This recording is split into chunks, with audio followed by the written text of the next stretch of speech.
My boss had the idea of starting a podcast around HVAC. And my reaction, because I'm so smart and brilliant, my reaction was, who in the world will listen to a podcast on commercial HVAC?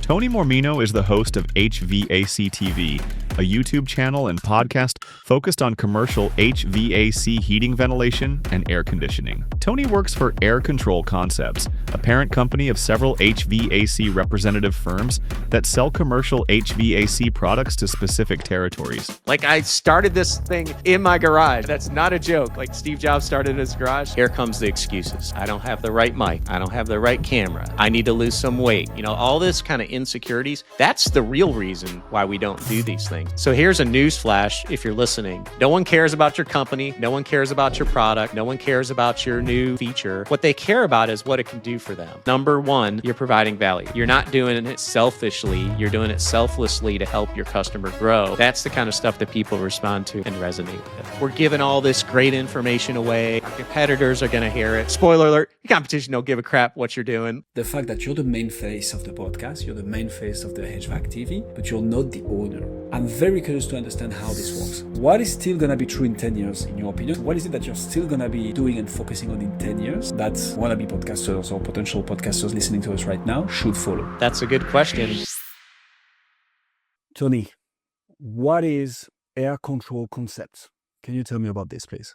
Yes, so Air Control Concepts is the parent company of several what we call operating companies, which are in the HVAC rep firm business, commercial HVAC rep firms. So commercial HVAC rep firms are responsible for selling specific products in specific territories. So sometimes by state, sometimes by county into the states, things like that. So who do you sell to? Is it HVAC professionals or is it like end customer? Who's the target?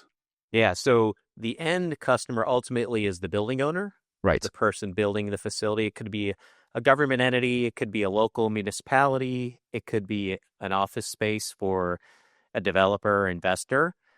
Ultimately, they're the end user and the final customer, but we primarily deal with mechanical contractors who purchase and install the equipment.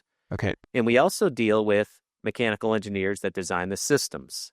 So those are our two primary customers. Okay. What does an HVAC TV and a podcast have to do with all this? So that's a great question. So HVAC TV is a YouTube channel and podcast that I am lucky enough to be the host of and work on as my job. And basically our goal there, our tagline is to educate and empower the HVAC community in that order. So we do 90% education, 10% empowerment, which is like, have you learned these things to grow? Are you trying to grow in your business, trying to grow in your personal life? These are things that can help you, but 90% of it is education. So the way it helps our rep firms is it helps us get more exposure to our mechanical engineers and mechanical contractors to build that trust, you know, and what we've learned is if you want to grow, a good way to do that is to provide value. So provide value at multiple levels. And most folks in the terrestrial world who don't do this online, they do that in person. They'll go to lunch and they'll educate somebody on a new government policy and how their equipment can help them. They'll educate them on the new efficiency standards and how their chiller package rooftop unit can impact that. Or they'll go to their office and maybe do what's called a lunch and learn to engineers, teach about a specific topic, then show how their products and services can help with that solution. So that's kind of how we do it. We just do it digitally at scale online today. So I wish we could have done this at lunch in person, Tony, but unfortunately, just taking the whole trip to the US, although probably worthwhile, was a bit too much logistic. But okay, I get you, and that does make sense. So you emphasized educating before empowering. I'd like to stop on this. Why is that? Why is it important to specify it in this order? Well, I think because most people are attracted to the education part, then are attracted to the empowerment part. You know, that's just my guess. I don't know. Mm-hmm. But I think, you know, most people want to learn things and they don't want to talk much about personal growth and like growing the business. Those are, I would say, kind of separate to educating folks on the design of HVAC systems or the difference between a package rooftop unit and a split system, et cetera. So that's kind of why I organize it that way. Some people might be interested in the reverse. I don't know. but that's how we do it. Fair enough. So when we first talked, you explained very briefly, because as I always say, I don't want to get too spoiled in the previous call, but you mentioned some Teams meeting on how all this started. Can you please tell us the story of how HVAC TV started? Yeah, that's a great question. And I love the origin stories for us and for other people too, as I like to call them. But so there was this thing called COVID. Did you have that over there? Never heard of. No, what is that? Yeah, but So during COVID, we were like, it's funny. We were talking just a minute ago about education, like the importance of getting in front of your customers, giving back, helping them grow, which is huge when you're trying to grow and build trust and be a solutions provider for somebody. That's an important piece of that. So when COVID hit, all that shut down, right? We weren't able to get into engineers' offices or go see contractors. So we were kind of scrambling around, like, how can we still maintain that presence, that communication with the engineering community and contractors? And we thought, well, let's use at first we were like, let's use Skype, because we're a bunch of old geezers and we didn't know what Zoom was when this whole thing started, right? So Skype was kind of, we learned real quick that wasn't the cool thing to do. So we started using Zoom, and those meetings went great. We'd have 200 or 300 people on there, like, oh my gosh, we're learning HVAC on Zoom. This is so cool. I could chat my bro and stuff like that.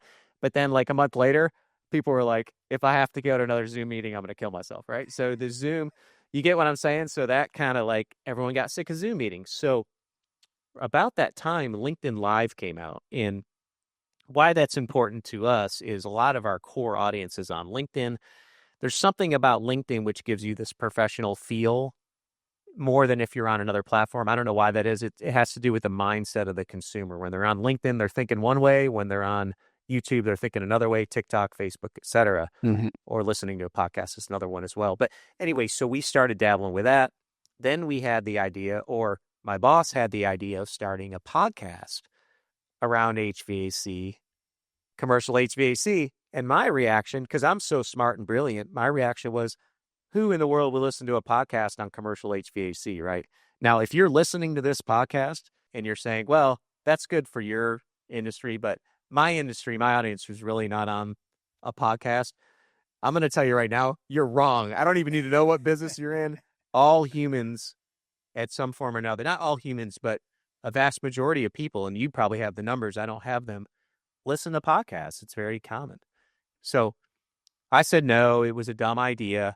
Then I saw a competitor starting a podcast, and I'm like, oh man, I'm not letting them get first. So I started our podcast in like a couple days and threw it all together. That's another thing too.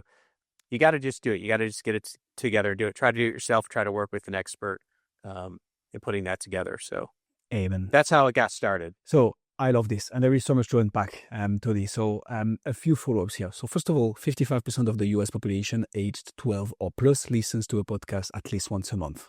That's for the small parentheses. But like, if your market is in the US, it is likely that half the people in your niche are listening to podcasts at least once a month. Now, there's, of course, news podcasts, true crimes podcasts, which are all the hype. But there are also some very technical and educational and empowering podcasts. Closing the parenthesis here. In the Teams meeting, Tony, you mentioned 200 to 300 people were joining. Who were those people? Were they the mechanical engineers? Were they the HVAC installators? Were they the people owning the buildings? Like, who was joining those meetings in the first place? Yeah, so in order of quantity, I would say mechanical engineers, number 1, contractors 2, and then owners 3. But it was all our core audience, and they got there through email. And this was 5 or 6 years ago when people actually read their emails. So that's a whole other story of, like, I'm sure we'll get into that. Like, how do you get attention with your customers today? Like, if you're doing email campaigns, God bless you. I pray for you. But. So it may work, but like every channel, it's much more work and effort than we initially think it is. True. But so that's super interesting. So you did email outreach to get people on the Teams meeting. Was the Teams meeting free in the first place? It was free. Okay, and It was like educational sessions as well on commercial HVAC. Yeah, we would do like PDH sessions, professional development hours, like come here, get an hour's worth of credit. That's a great way to give back too when you're giving somebody something they already need. Yeah. They may not even be interested in the topic. They're like, I need a PDH credit. I'll go listen to this while I do my emails. hey, you're getting in front of them. You're still getting the word out. You're still putting yourself forward as a content expert. Mm-hmm. A subject matter expert is probably a better way to explain that. So it's all good stuff, you know. Even when we do live shows on LinkedIn, we try to do them PDHs because nobody wants, well, I shouldn't say nobody, but a lot of folks don't want to come and here's my new product. Let me go through the 40 features of it. They want to know something that will help them in their business, right? Let's dissect this new energy code that came out. Let's talk about dehumidification. What do you need in equipment to properly control temperature and humidity? Now, those are scientific, independent presentations, but it's obvious when you're presenting them, if they need a dehumidification solution, they're going to call you, right? So that's the whole point, is you're kind of doing it that way rather than, we have the best dehumidification product, and here's why. Not many people want to sit through that, you know? Indeed, they don't. And you used a term that is very interesting when you walked us through this, Tony, which was we understood that Skype wasn't cool anymore and you need to use Zoom, which is so funny because you have like many memes about this, or like how could Skype miss the COVID's hype? I mean, hype. It's not a hype, but like transformation shift and like the fact that everybody was remote and on video calls. Anyways, you mentioned cool, and we look at your numbers, right? 25,000 subscribers on YouTube, 40,000 plus followers on LinkedIn. How do you make your topic sexy? And I'm going to put this in a full sentence. How do you make HVAC, commercial HVAC sexy, that you attract this type of people? I don't know how sexy it is, but... Well, when you talk about dehumidification, I'm like, is this guy flirting with me or what is happening? That's right. That's right. So we used to have a slogan called, we would say, we're better than boring, right? That's our goal. So 90% of our presentations in our industry, or I would say B2B presentations in general, are so boring. Like they're droning on and on. There's too much information on the slide. I don't know where to look. You're not telling any personal stories. You're not asking me what's important to me. These kind of things, and, you know, keeping it real. Like what we're doing right now is a real conversation, right? We're going to flub some things. It's not scripted. I'm not sitting here and going, well, funny you asked that. In the paradigm shifts of today, yada, yada. And I'm not reading off a script, and you'll hear content like that. And I'm like, well, these people just talk like they're humans. So we try to do it in a way that's a little more fun and laid back, and more in the sense of, look, here's why this is important. Not because we know everything, because we've made this mistake. It's painful. It hurts. It could cost you your business. It could cost you your blah, blah, blah, lawsuits. Please pay attention. This is important to understand. And then we kind of go through the why of it. Yeah. I don't know. That's kind of how we always did it. We kind of just like keeping it real, I guess. I don't know if people say that anymore, but does that make sense? That's kind of what we try to do. Keeping it real. You know, I'm getting lost. I'm almost 30 now. I'm getting lost with the new language of the younger generations, but keeping it real is definitely something I use. So I would say this is all right. There you go. So, and the last thing I wanted to follow up on your first walkthrough, Tony, was your boss actually wanted to start a podcast. So, I mean, not asking who that boss is, but how come? Like, how come that person was, hey, you know, we are in 2020, everything is going to, pardon my French, shit. Like, we don't know what's going to happen. We don't know when the lockdown is going to end. Like, and I'm like, you know what? We should probably start a podcast. Like, what motivated that? The president of the company I work for, his name is Mark Murray. He's actually been a big mentor in my career and someone I look up to immensely. He is responsible for all this, HVAC TV. He had all the ideas. I'm responsible for going and doing the work and putting it all together and stuff like that. But the idea of, we didn't wake up one day and say, here's a master plan of how we're going to reach all these people, right? He would throw it at me and I'd be like, okay, let's try it. And we would go try it. And I think our biggest asset was, and here's a lesson in here for folks who are considering starting a podcast or doing more content online, is stop thinking so much about it and just go do it, right? Like the magic happens in the doing of it. I don't care what you put on a whiteboard. Like when I meet with people and I see the whiteboard and the diagrams, and I'll listen to them for 20 minutes and I'm like, look, my advice is throw all that crap away. Just start making content. There's this website called Google, Google, how to start a podcast, how to make a video, how to do this. Or you can hire professionals like you who can walk them through everything, which is, if you got the means, that's the way to do it. But so I don't know. I'm kind of going off all these rabbit holes because I love these conversations, but that's gold. You got to just go do it. And yeah, a lot of that vision, a lot of what we're successful at. What I've been kind of good at, I think, is listening for the signs. Like you have these signs that come to you sometimes in life, and like, why is this happening right now? And then you feel like it's right. But what happens a lot of times is I don't think anybody needs, too much convincing that a lot of their audience is on a podcast, right? I think what happens is we have this great idea. We're like, yes, I need to do that. Or we attend this webinar or listen to this podcast. I need to do that. And then 10 minutes after listening to it, here comes the excuses. I don't have the right mic. I don't have the right camera. I need to lose some weight. I wish I didn't have so many gray hairs. All this kind of insecurities. That's the real reason why we don't do these things. That's my experience, because it happens to me all the time. And it happened when we started. I don't know if that makes sense or not, but that's kind of what my take is.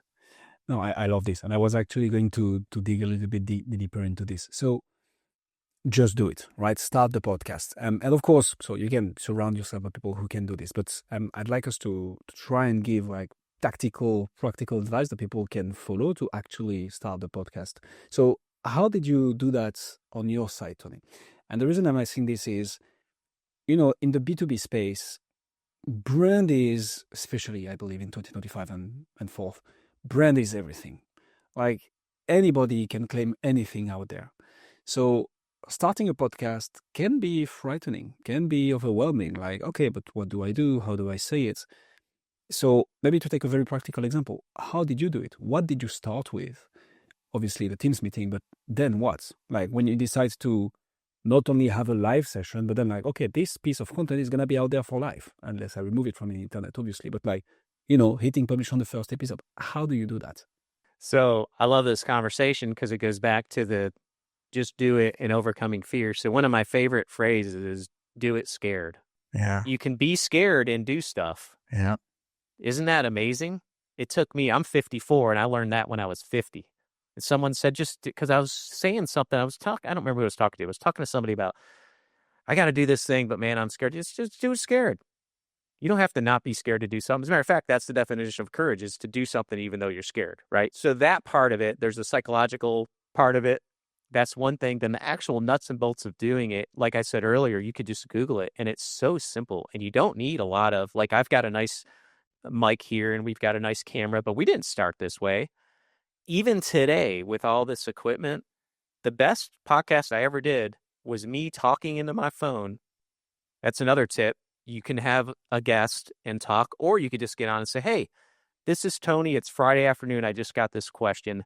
Here's the question, and then I'll give you the answer to it. And you could do a 10, 15-minute audio file podcast, right? So the best podcast we ever did was me talking into my mic, no guest, or talking into my phone, right? It's free. And then you hit publish, and there's different companies you could use that will feed this out. And you could, and I don't want to say the names or anything to skew anybody, but you can Google it. ChatGPT, we're just talking about that. How do I start a podcast? Insane how detailed ChatGPT can give you the answer to that. So, or you could hire an expert. So that's what I say. Just first of all, you got to overcome the fear. And the other thing is to understand the why. Yeah. It's one of the things I learned from my boss too, is if the why is strong enough, we'll deal with the how, right? Like if you don't have the why, then it doesn't really matter. So you got to really educate yourself on the power of these tools. So, amen. So, no, but this is, I would have not said it better. So that's just gold. I was going to, so you know what? I was thinking, and what you can even do is buy one of those $26 time microphone that you can just hold in your hand, connect to your phone, and you can film yourself at the same time. But even that is overcomplicating it, right? Just grab the phone, record an audio-only episode. Yep. You'll see that it's not the end of the world. So I got one right here. Hey, here we go. That's you can get these on Amazon. If you're going to get one thing, that would be a thing to get. And you could hand somebody one, and you could record right on your phone and upload it. You really don't need a lot of stuff. And someone told me this is a better movie studio that Hollywood had like in the early 2000s. And I believe it. The cameras, I'm filming this, and this is not the best video quality. I'm filming this with an iPhone 11 on a tripod. Looks great. And that does the job.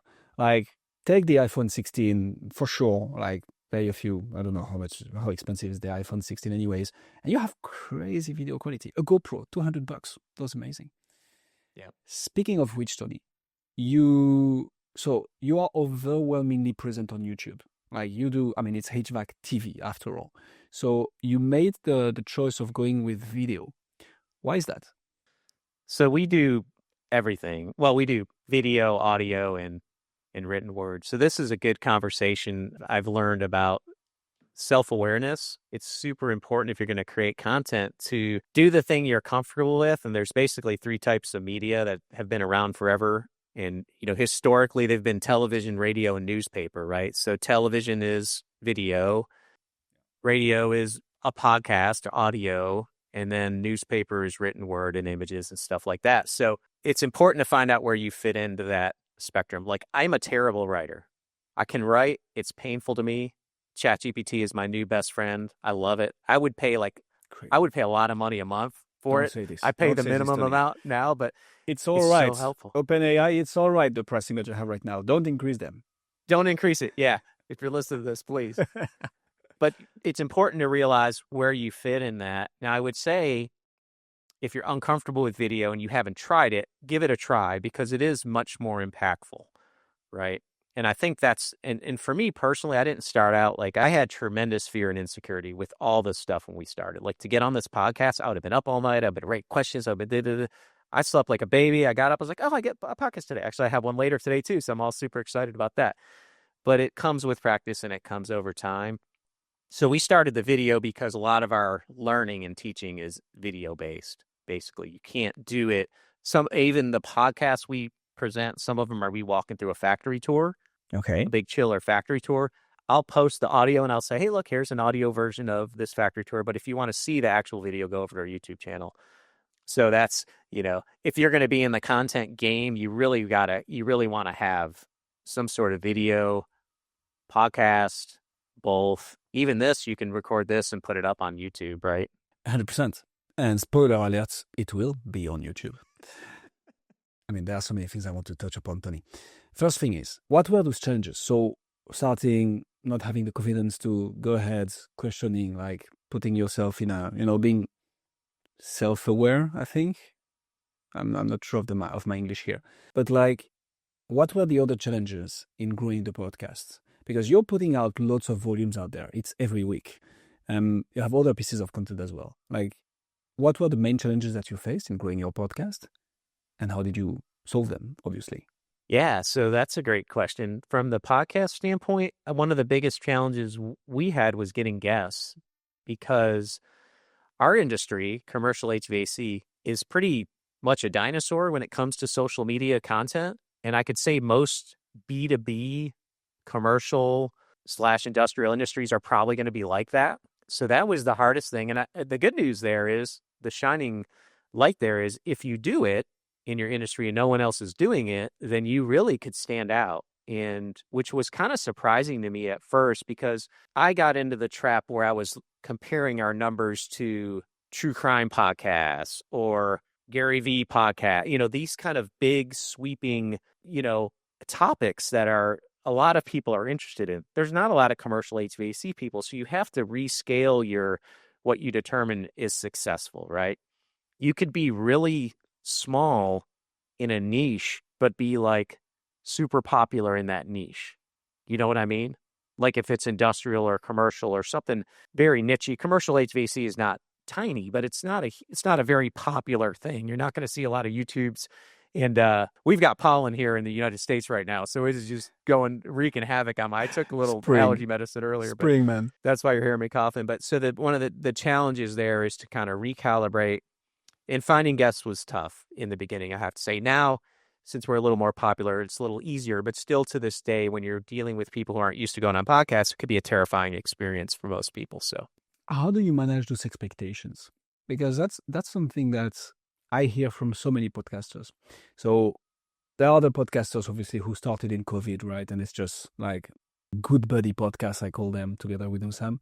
But then you have the B2B shows as well. And you're right. You hear about Joe Rogan, who's getting like literally hundreds of millions of downloads between the YouTube and the podcast platforms. You hear those big numbers. And then you go into a niche. So you have 558,000 people employed in the heating and air conditioning contractors in the US as of 2023. It's still 500,000, right?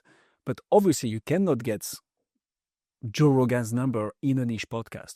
So how do you set, manage, and potentially deliver on expectations when it comes to this? And did your boss, actually, sorry, I have questions coming up in my head as I speak. Did your boss have expectations in terms of exposure? Did you have to meet this? How did it go? So, yeah, great question. I think the way you manage that is just by the way you explained it, is to go through the numbers and realize you're not going to get those numbers. And spoiler alert, you don't need to reach the people you want to reach. That's the key. But yeah, just recalibrating your expectations. And one of the things I like to do is focus on the work itself, focus on the thing I can control, and get out of the results business. That's a lesson I've learned a long time ago. Now, that doesn't mean I don't look at the results and be like, okay, this is not really working right now. We need to change it. But I'm not obsessed with that part of it. I'm obsessed with the work. Are we putting good work out? Are we providing value? Are we providing content that people can use and that will be helpful to them? If so, I'm done. The rest of it's up to the world, like whether they take it and run with it or not. So you really can't beat yourself up over that because you don't have any control over that. I think the biggest shock when you mentioned about my boss, or like when we first started this, and if you're listening to this, you're probably going to face some of this. Like, why are we doing this? I don't understand. We're giving all this great information away. Our competitors are going to hear it. That's we could have a whole podcast on that. Please. The backward thinking on that. Maybe we'll touch base on that. I don't know. But there's this whole stigma of why are we putting ourselves out there? What happens is when you start doing it and it's quality, people like your coworkers or your boss, our core customers will say, hey, I watched that video, that PDH podcast you guys did. That was great. We had 3 new engineers who listened to that. They never heard that talk before. Keep up the good work. Boom. You hear that, it's over. All the stuff in your head, you think about your competition and all this. And spoiler alert, your competition don't give a crap what you're doing. Like, they got their own stuff going on, right? They could barely manage their life like you and I can't barely manage, right? So they're not sniffing around here like, oh, look what they're doing over there. I'm going to go do that. If they want to start a podcast, they're going to go start one. They don't need you to start one to get them going. So that is so true, Tony. And this makes me think of a quote from a gentleman called Naval Ravikant, who is like a big influencer and an angel investor in the Silicon Valley. I think he's the founder of Angel List, whatever. And he says this is like, you recognize first-time founders versus multiple times founders to this privacy. Like, first-time founders are like, oh, we need to get this patented. We need to sign NDAs with anybody we talk about the project with. And like second, third, 5th-time founders are like, whatever, man, we just need to talk about this to as many people as possible because people are busy. People are in their day-to-day. And your content strategy at the end of the day is of no concern from the competition. And worst case, they see it, they copy it, or they have a bit more information, but the advantage you get in the niche by releasing this content is so big in comparison that this shrinks into irrelevance. So, sorry, I'm doubling down on this, but that's so true. How did you solve the finding guests problem? So you start with a podcast that nobody has ever heard of, and probably like, not only am I not comfortable with podcasts, but on top of that, why should I come to, the success you have right now? How did you solve that? Yeah, I'm trying to think I think it was just continuously trying to find the right people. Mm-hmm. You probably could find, the low-hanging fruit of folks who are already doing it in your industry, who are willing to do it, and you make a list and you keep having them on. The other way to do it is to do a lot of solo. I don't know. I call it a podcast when I get on and just talk. Yeah. I don't know if technically that's a podcast because usually there's a guest there, but sometimes you could just get on literally and say, hey, there's this new trade article our company put out, or this new, in our industry, ASHRAE might put something out. I'm going to read it to you and I'm going to give you my 2 cents. And you could just spend 20 minutes doing that. Like, keep it real simple. You don't need to, and I'm telling people this because that's not my go-to. My default is to make it super complicated. And what I did in the beginning, I'm like, okay, if you're going to come on the show, we're going to go live on LinkedIn. We're going to do this. We're going to set it up. And people get overwhelmed. It's too complicated. You invited me to the show. You sent me a link. I get on. That's how I do it now. Keep it super simple. And maybe looking back, I could have said, hey, why don't you come on and we'll record this? You can listen to it. If you don't like it, we won't post it. That'll just take the pressure off. Yeah. And maybe in the beginning that would work. I don't know. You could also do a lot of trade show stuff. Like if you go to a trade show, the rig we showed earlier with the mics, there's 2 mics and a thing that connects to your phone. Yeah. Go there with one and say, hey, do you mind if I interview you for 5 minutes? Talk to and 90% of people are usually like, yes, please do. you might have in a trade show, you might have 25, 10-minute episodes, out of that. So I don't know. That's what came to my mind when you said that. No, but that's good. I guess as the brand of the show grows, you attract more and more people. And it's like everything. You need to create momentum. But as soon as you get going, so you have solo episodes, which by the way, our podcast is just solo podcast episodes. And then you get more and more people are attracted. Oh, you got so-and-so and so-and-so on the show. Well, I might want to be part of this as well. I want to, be showcased as a thought leader, as an expert. So that actually makes a lot of sense. Tony, something that you have a very specific setup in is the fact that you're the main face of the podcast. You're the main face of the HVAC TV, but you're not the owner. I'm very curious to understand how this works. Why am I saying this? When we launch a podcast for a company, right? We say, so you want the person who's going to be involved in some form of marketing or PR or one-to-one conversations with potential clients in the market so that they can also create that bond with people they get on the show and so on. When they go to trade shows, they are the one talking to the people, interviewing them. The only risk is that if that person is not the CEO, the founder or whatsoever, is that as soon as this person leaves, there is a huge risk there because the face of the podcast has left. You are not the owner of the company, but you're the main face of the podcast. How does it work exactly? I'm not sure what would happen if I left.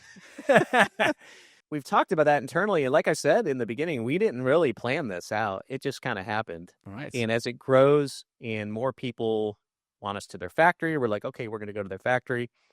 I think ideally, if you're going to set something like this up, if you can, one of the challenges we have found is usually the podcast is put on the marketing team. The marketing team usually doesn't have the subject matter experts needed to do the actual podcast. Now, they're very valuable in the podcast, creation, the marketing of it, the look of it, the feel, the logos, all that kind of stuff, the messaging, all that's very important, but they're not the subject matter experts. And I've had this conversation with many, many of our manufacturers and other rep firms. And I'm like, well, the reason your marketing department can't do it is because they can't do it, because they don't have this. You got to give them time. You got to give them a group of players. So I like the model of, and you might have better understanding on this than I do, of, you have the marketing person who's kind of the anchor, kind of the coach. And then you have all these subject matter players. I just came up with that, the coach and player analogy. So I'm going to use that again. That's perfect. But you have maybe 10 subject matter experts. So-and-so's doing training once a month here. Boom, that's an opportunity. So-and-so's got a factory tour here. Boom, that's an opportunity. And sell it as an organization to why it's important. Now, that has to come from the top down. Because if you're going to start doing this stuff, people are going to be like, why are we doing this? I got real world things to deal with. And I get that, right? Like, you got to do both. But yeah, so you got to set it up in a way. We do have other folks at our company that are regular guests on the show. I would love for it not to be the Tony show if we had 12 people. The problem is a lot of people don't have time. We're a selling organization. So our salesmen are very busy. Thank goodness, because it pays for my salary, which is good. So keep selling, guys, if you're listening. You know what I'm saying? So it's hard. It's a challenge. I don't know what the answer is for someone like us, But the asset, the name is owned by the company I work for, because I used to be in sales. And then when all this stuff started hitting, they're like, hey, you want to do that full time? I'm like, sure. So it really is my company's property, intellectual property. So you followed that pattern of it was one of the salesperson who started hosting the show and became the public figure of it. And now you're doing this full time. I love this. Have you ever considered having a co-host, like bringing a second face to the podcast, alternating between co-hosted episodes, just you, and then just this other person eventually interviewing guests? Has that ever been a topic of conversation? Absolutely. I would love nothing more than to have 5 co-hosts and we were just churning out more and more content. As well, true. And we have had several episodes where there's a gentleman, Chris Adams, who's a PE with us, who's been very smart and pivotal. And give a shout out to Chris for helping start this thing.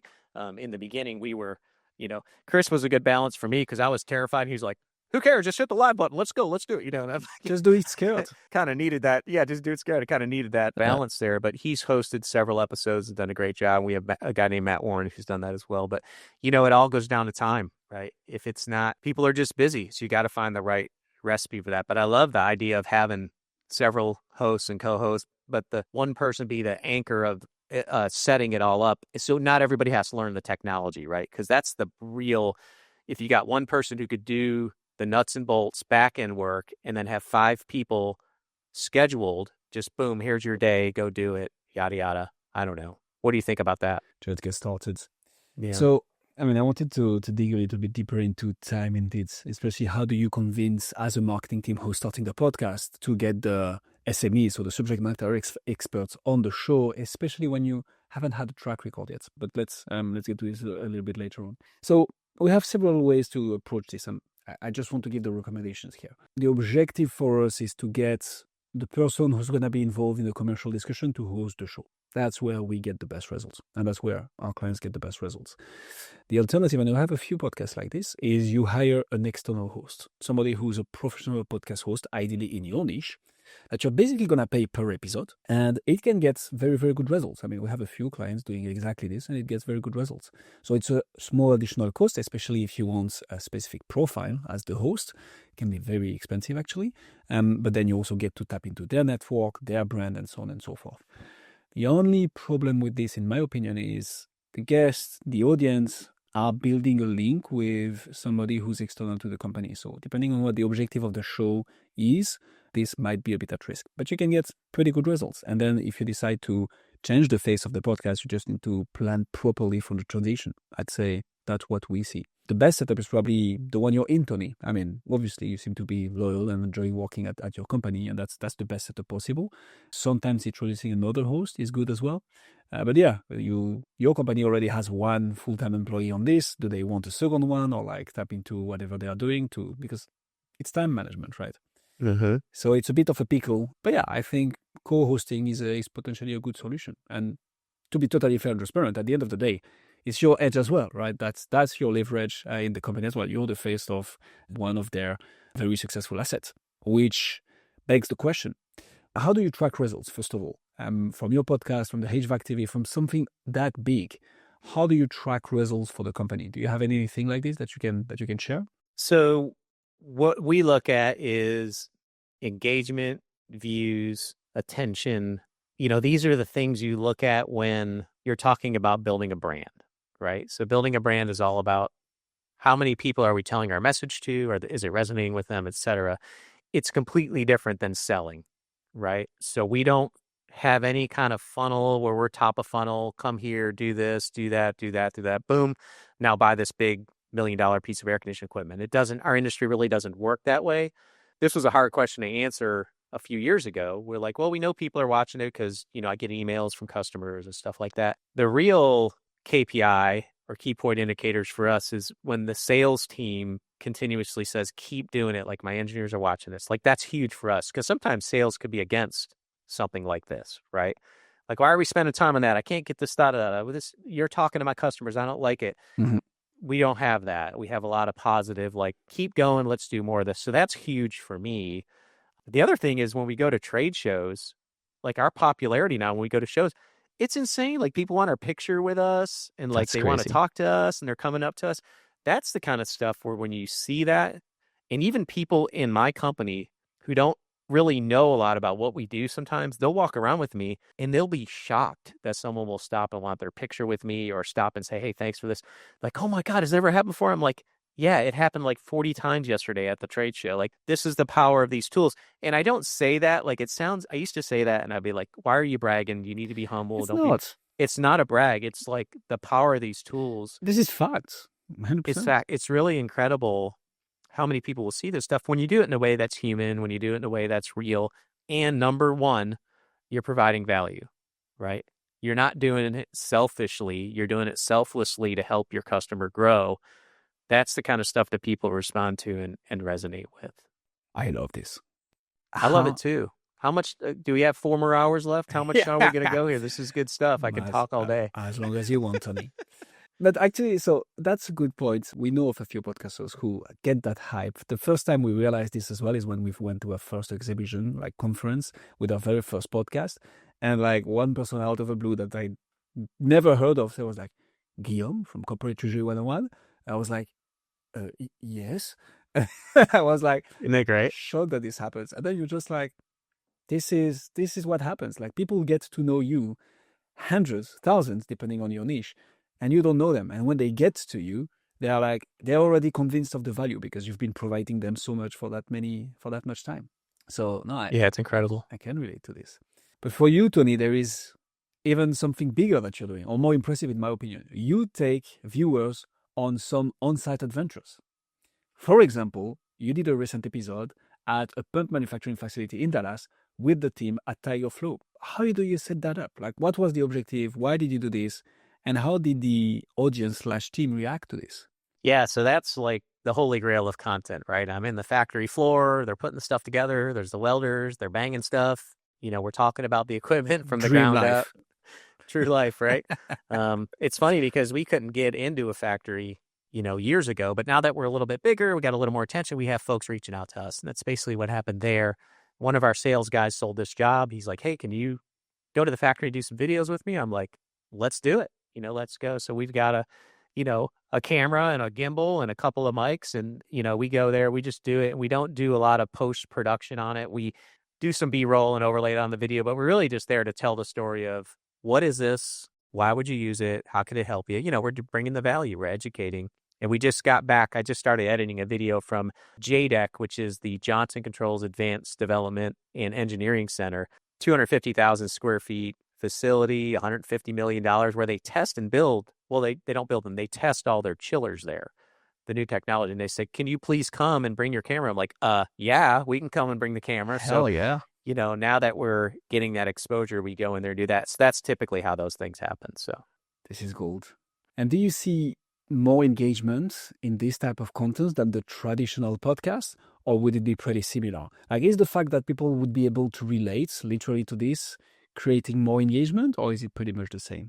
I think when you see a video of a brand, HVAC TV, in a facility like Tiger Flow or JDEC or Aeon's another big one, I think it helps elevate your brand as not their brand, our brand. Well, maybe it helps them too, but you know what I mean? It's like, wow, these guys, because that's what I thought when we got invited to JCI. I'm like, this is the big leagues, and we had a few meetings with their marketing team.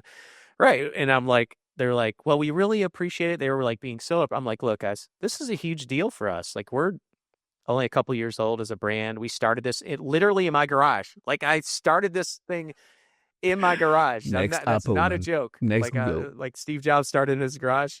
We're not going to be as big as Steve Jobs, unfortunately, as big as Apple, but who knows? So, it's a big deal for us, and it meant a lot to be asked, and hopefully we'll do them well. We've dripped out a few of the smaller short videos and stuff like that. But so, speaking of those big tech companies starting in their garage, something that I love and that we're trying to live by together with Hussam, my co-founder, is Jeff Bezos' words around, we're not trying to figure out what's going to change in 10 years. We are trying to figure out what is going to stay true in 10 years. People will still want cheaper. People will still want good service. People will still want faster. Basically, there is this whole thing around Jeff Bezos, Amazon, and customer service, right? And it's like trying to figure out the things that are still going to be true in 10 years so that we can invest heavily in them today. In your opinion, Tony, because obviously you've been a trailblazer, right, in podcasting in HVAC, what is still going to be true in 10 years, in your opinion? Or at least, what is it that you're still going to be doing and focusing on in 10 years that wannabe podcasters or potential podcasters listening to us right now should follow? I haven't really thought about that. That's a good question. Nice. What's coming? Yeah, brilliant. What's coming to mind is what's never going to change, I don't think, is bringing value. Like, that's the number one thing I have learned, and it's super, super important. So here's a news flash if you're listening. No one cares about your company. No one cares about your product. No one cares about your new feature. What they care about is what it can do for them, what problem it solves. Our customers are just like us. They got the same worries, concerns. They want to do well at work. They want their boss to appreciate them. They want to grow, get a promotion. They want to make more money. They want to have a happy home life. They want their kids to be healthy. They care about the same things we do. Yeah. And I like to think, someone explained to me something called a value gap. So if you've got like a customer at point A, but he's trying to get to point B, there's a value gap there. Can you help fill in that value gap for them? Or if you're trying to grow from podcast day 1, 2 listeners, to day 100, you want 50 listeners. You got to provide value to fill that gap. That's the only way to grow that I have learned. Yep. And you do that by plugging into, in our industry, it's easy because I know what HVAC people need to know most of the time. I know what they're interested in most of the time. So you grow through value through education. You can also provide value through entertainment. There's other ways to provide value online, to make it, what is the word? It's like entertainment plus information, infotainment, something like that. Edutainment, I think there is. Yeah. And I don't know how entertaining we are, but we try to be a little more real than the average folks. But absolutely love that, Tony. Thank you so much. Tony Mormino, ladies and gentlemen. Tony, if people want to find out more about you, learn more about dehumidification or how, banging on welding and like pipes is in a factory, where should they go? So our primary source would be our YouTube channel, yeah. HVAC TV. You could just type in HVAC TV. I think there's another one out there that hasn't been used in like 20 years. What? But I know, right? So at HVAC-TV, you can connect with us there. And any podcast platform has HVAC TV on it as well. So we've streamed all popular platforms. So, and thank you for having me. This has been a lot of fun. International. I'm internationally known now. I could put that on my resume, right? I don't know how many listeners we have in France, but I'll share the numbers. It was really fun. So very instructive. I love the story. It's the first time I hear somebody who started with Teams meeting, because indeed Teams is not cool versus Zoom.